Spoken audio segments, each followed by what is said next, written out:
Kita ke informasi selanjutnya. Saudara, jalur pelintasan Petak Haur Pugur, Cicalengka, Kabupaten Bandung, Jawa Barat sudah bisa dilintasi kereta api jarak jauh dan juga lokal. Namun, untuk kecepatan kereta ini dibatasi 20 km per jam saat melintasi lokasi kecelakaan kereta api Turangga dan komuter lain Bandung Raya.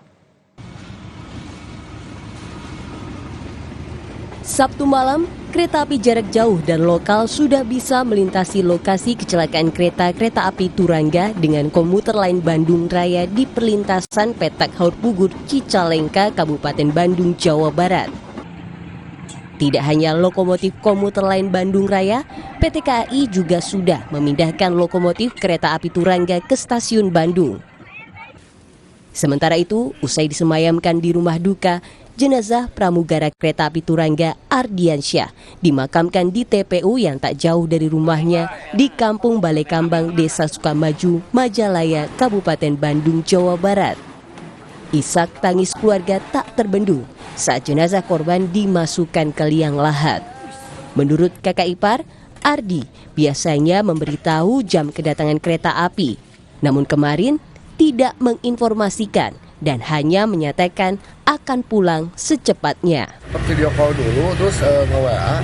Biasanya kalau di WA itu, pulang jam berapa? Jadi jam 7, jam 8. Nah, kemarin itu nggak jawab waktu. Tapi dia balas, pulang jam berapa? Secepatnya pun. Dia bilang gitu aja. Gitu. Komite Nasional Keselamatan Transportasi (KNKT) tengah menginvestigasi kecelakaan kereta Turangga dan komuter lain Bandung Raya di perlintasan Petak Haur Pugur, Cicalengka, Kabupaten Bandung, Jawa Barat.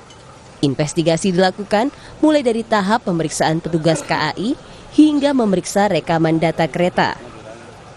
Kita usahakan 3-4 bulan bisa kita selesaikan. Kalau melihat kasusnya ini kompleks nggak? Tergantung data black box-nya nanti, Mbak. Kalau kita bisa dapat semua, ya jadi nggak kompleks. Hari ini akan dibuka black box-nya? Di-download, Pak. Di-download? Iya, di-download, terus nanti kita minta penjelasan dari KAI ataupun dari LAN, kode-kode yang ada di dalamnya, kan kodenya mereka yang bikin. Sebelumnya, kereta api Turangga bertabrakan dengan kereta komuter lain di satu jalur yang sama dari dua arah berbeda di kilometer 181+700 antara stasiun Haur Pugur dan stasiun Cicalengka, Jawa Barat pada Jumat pagi. 4 orang meninggal dunia dan 28 orang terluka akibat insiden ini. Tim Liputan Kompas TV Bandung, Jawa Barat.